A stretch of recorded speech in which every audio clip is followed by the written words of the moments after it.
on to something else. Now, the reason why I am limitations of Yahuwah when it comes to his instructions and understanding that there are no boundaries. Hear what I'm saying to the Torah. Then we will find ourselves once again in a system or a cycle that will constantly keep us not being able to truly see the beauty and the magnificence of our Abba. Now, once again, most of the time we hear Torah of the 5 books of Moshe, and the first thing we say, it's the law. Well, you must understand the Torah is, because I want you to think about this during class, once you leave, from our presence. I want you to think about this, and I want you truly to begin to the limitations of the Torah. Someone asked me, was I Torah only? I told them, absolutely. And they said, well, what do you mean? I said, yes, I am, because the Torah is all of the writings, from the first covenant to the renewed.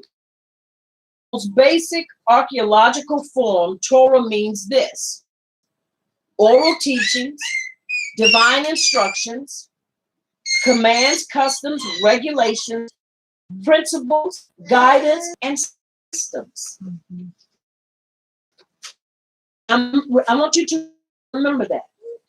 And the reason this will give you that little bit, the writings, and understand the instructions. Many times people will not listen to this because I'm coming from Revelation, which to them is a part of the what? New covenant. Which is not a new covenant, but it is the renewed covenant. It is the renewed covenant. So it's going to give us, it's going to speak to us in volume. And one thing about the writings, once again, the writings, scripture always interprets scripture. And once we can remove these indoctrinated, anytime you have washing anything, that means it's going to cleanse something. But we've been indoctrinated to believe that the only thing that the Abba regards as his divine message are the 5 writings of Moshe. Exactly. Under the influence of the translations, under the translators. And we as a people have to what he has been and how he has been defined. Because if we don't, we are going to miss out on so much. Because we will not be able to really comprehend everything that he desires for us to give unto us, things that will truly help us. But he can't do that because and we make ourselves, our inability to understand that it is more than just the 5 books of Moshe, but it's the writings in their entirety. So, verse.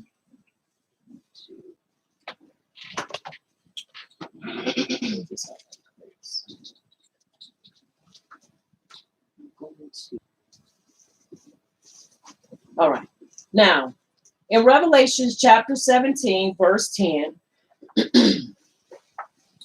we can see what it says. All right. Read that for me.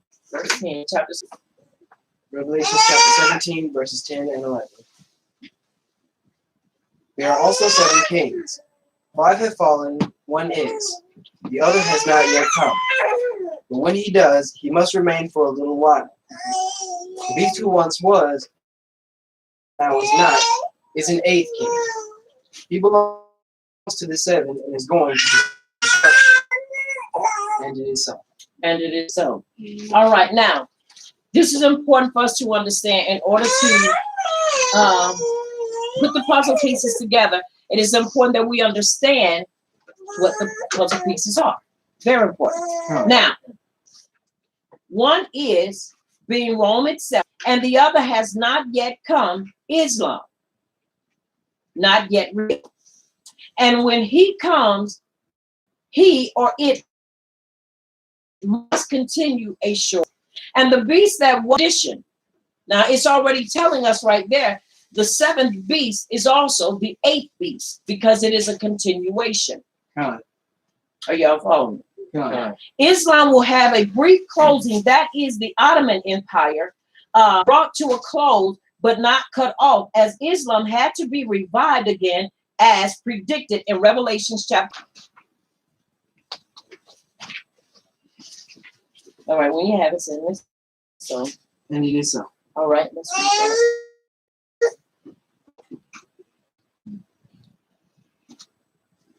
that. Revelation chapter 13, verse 11. When I saw the beast coming out of the earth, he had two horns like a lamb, but he spoke as a dragon. Verse 12. No, 11 is great. And it is so. And it is so. All right, now, and empires, or in John's day. The other has not yet come. The seventh Islamic empire that still is to come in the future is himself, also the eighth, and is of the seventh. Is or is of the seventh. Now, this is the Islamic that came and was the seventh, and it also the eighth in its future revived form. Today we see this in the shape of revived radical Islam. That is important.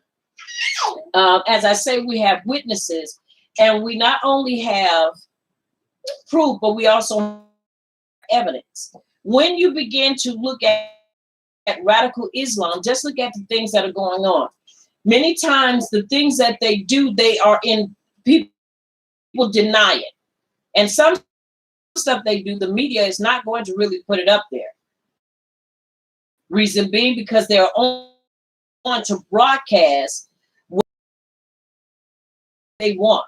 Now, if you look at what's going on over in different places, the Sahara Desert, Saudi Arabia, and in other places just around Kuwait, Syria, I have to look at my map, Lebanon, Israel, Turkey, Armenia, Egypt, Sudan, Yemen. If you look at Somalia, if you look at these places, just check out what's going on. You will begin to see the things that the Islamic nation, they're doing. You have to understand, it's a revival of it. This is why you see more of people getting involved and saying, you know, I'm Islam, and you have more from truth. And going in and saying, well, I'm going to my grassroots, or I'm going to my roots, support what the writings are saying. Now, once again, it is important that we understand. First empire to rule the East was the Egyptian Empire. The second empire to rule the East was the Assyrian Empire. The third empire to rule the East, the Babylonian Empire.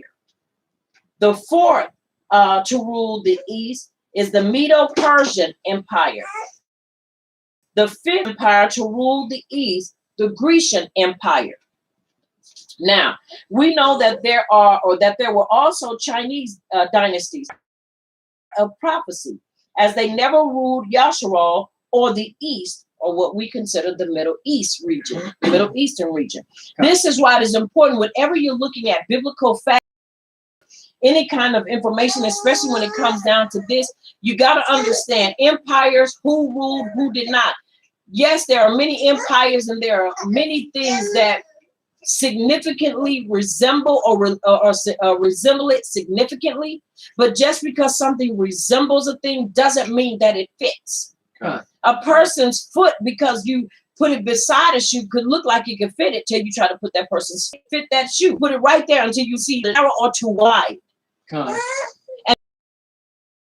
times there are those that would like to debate and fight the fact and say, well, Europe is around it too, but Europe does not fit geographically, neither does the characteristic fit.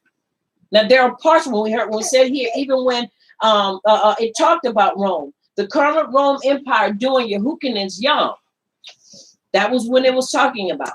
That's important for us to understand. Are y'all following? Egypt or Mitzrayim can qualify as an empire because they ruled the land of Yehoiachin, and this control lasted for some 400 years. So that's not a short amount of time. That's actually a very, very long time. So it's documented. These 5 empires are the 5 that have fallen in the past at the time of Yehoiachin. They are empires that failed. The evidence is they are no longer what? Standing. God.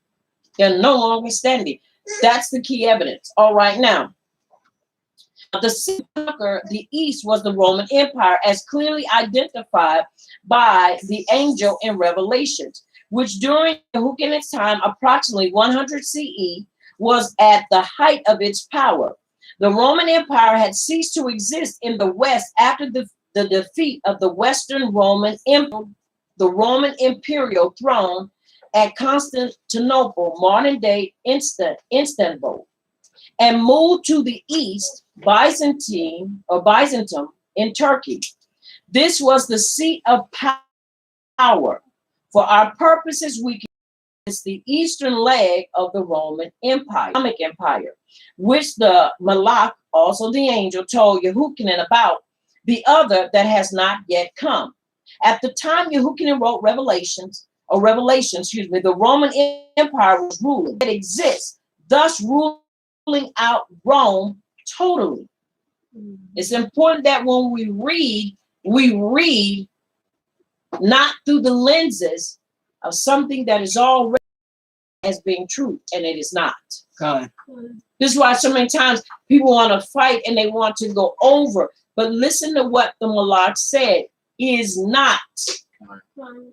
That's the key thing. The Malach said is not. So because it is not, that means that that person or that empire that was in rule at that time, not the one that was going to come forward.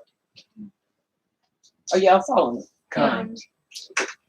And that's one of the things that, once again, we have to be careful. This is not a revived Roman Empire at all. In order for the revived Roman Empire theory to work, we need Italy in power, and then all the Western nations that were old Rome, Alexandria, actually also in the East, as illustrated earlier. And if you go back and watch some of the teachings that I did in the beginning, you will see when I went over that, I covered that about their toes. There's too many of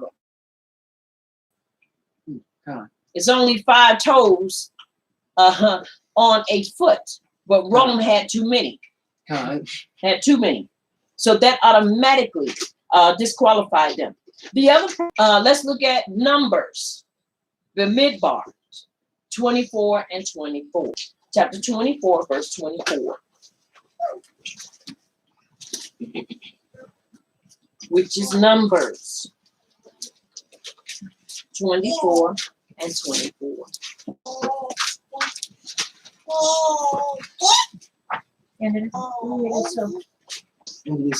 And ships shall come from the coast of Chittim, and shall afflict Asher, and shall afflict Aber, and he also shall perish forever.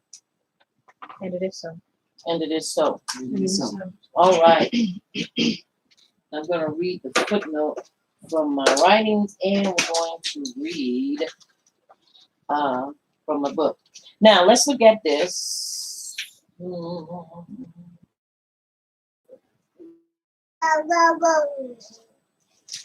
Are 24 and 24.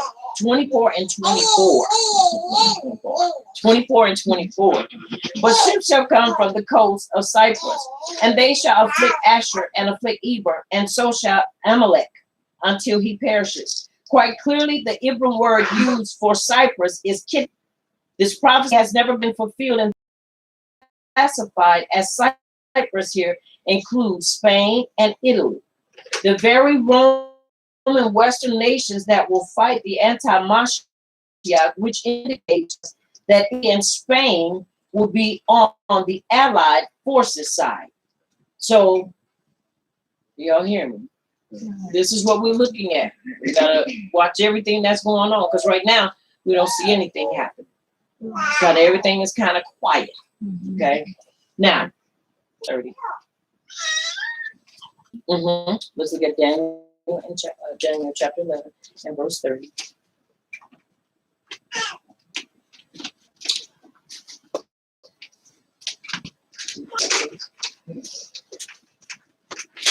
Daniel chapter 11, verse 30. Shall act and shall return and And it is so. All right, chapter 11, verse 30. For the ships of Kittim shall come against him. Therefore he shall be disheartened and return and have indignation against the covenant. So shall he do, and he will return and respect. To forsake the covenant means you turn away from it. All right. Now, let's look at that.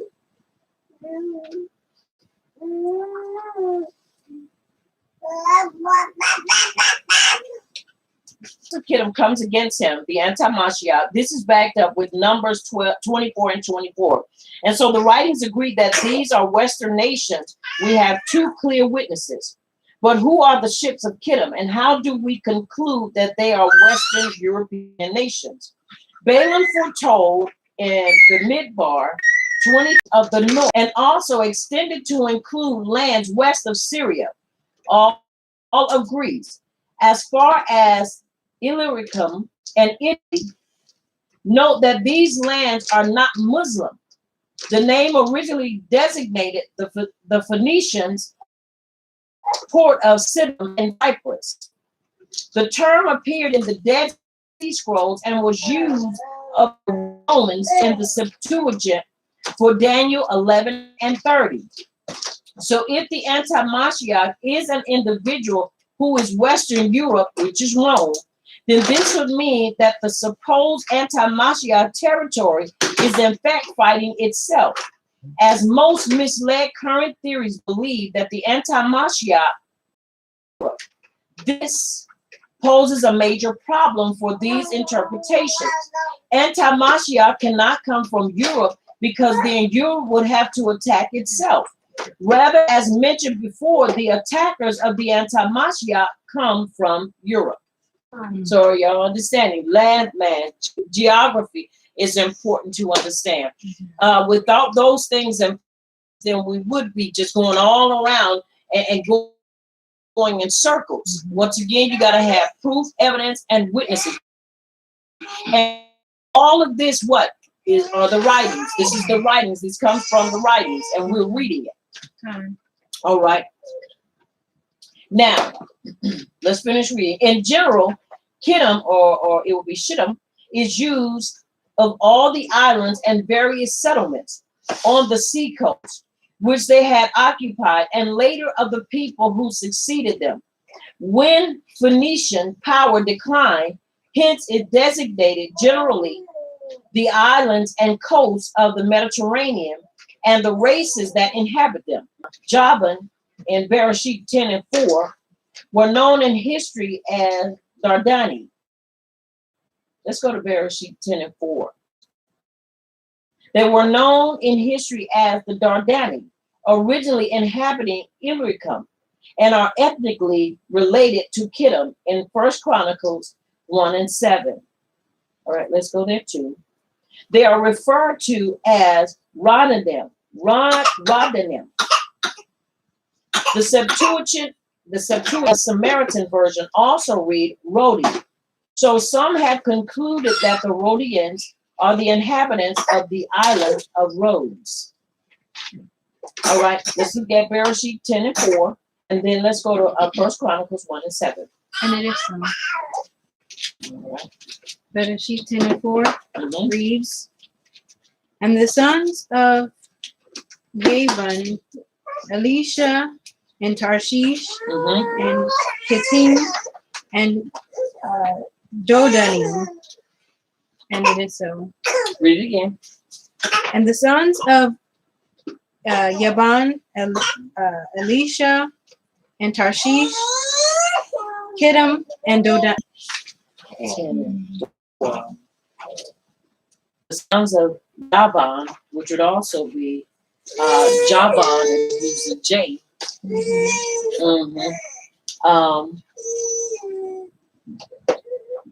and 4.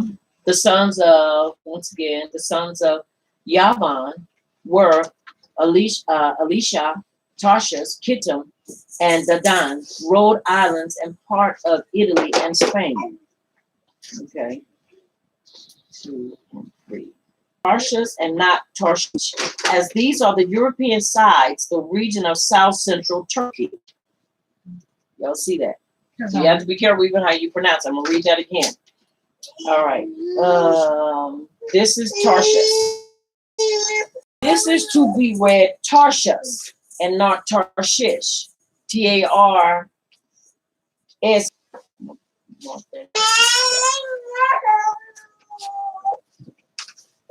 All right. Cyprus and parts of Europe.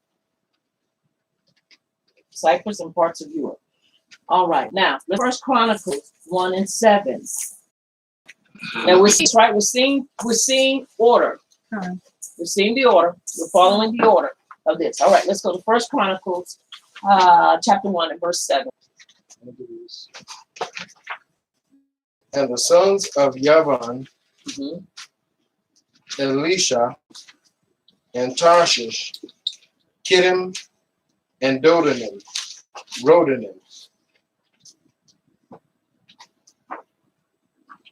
And it is so. And so read that again. And the sons of Yavan, Elisha, and Tarshish, Kittim, and Rodanim. Rodanim. All right. Giving us the names. All right. So we conclude from Bereshit 10 and 4, and then we go to First Chronicles 1 and 7, that these are the people that are being spoken of. Gone? All right. Now, in Bereshit 10 and 4, the word Kittim is applied to the descendants of Yavan or Javan. I guess you call that Javan. Javan. Yavan extended along the coast of the Mediterranean, dwelt on these islands. Kittim are ethnically related and include Yosef. The Jewish historian states that all islands and the greatest part of the seacoast are called, well acquainted with the opinion of the learned world in his time. Now, once again, it's important that we understand from the onset, and think about what Italy looks like now. Are y'all following me? But we got to think about what it looked like then. And whether their color has changed or whatever, these are going to be people that are going to align themselves to the Bible. The answer is recorded. Yes, the term should have in the Septuagint is literally translated as Roman, which includes all the nations from Cyprus to Spain. Now, understand something. The thing we just learned, what was it? That they just put up on there showing the first person. They were blacks. The bust that they created of I believe it was Rome or it was Italy, but they created and they show that Luke rejecting a show. Are y'all following? So it's important that we understand, but people that will help every place that you see where that, because I don't want us to take and say, well, they're saying Spain, and now you original people, not what is seated there. Because if you look over in South Africa in certain places, you will believe that there are only that white people originated in South Africa, and they did not. Are y'all following? It is because what is the picture person there now? I think Ethiopia, they didn't want a beautiful. Instead of choosing the one that was best qualified, what did they do? They chose the one that they wanted to be the face of Ethiopia. So you gotta watch that. Are y'all following me? No. That's important. All right. Now, these nations attacked Antiochus historically according to prophecy in Daniel chapter 11. And if we are correct regarding a double fulfillment, they Anti-MaShiach in the end time. Romans 10. Romans 15:24. Acts 2 and 10.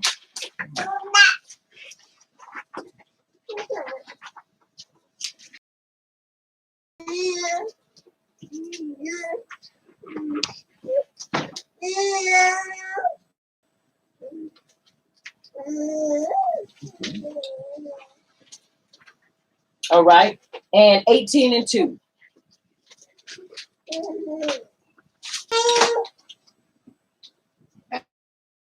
You will see that there are black people that are Turkey, but in Turkey that live in Turkey, and they are Turks, but they do not get any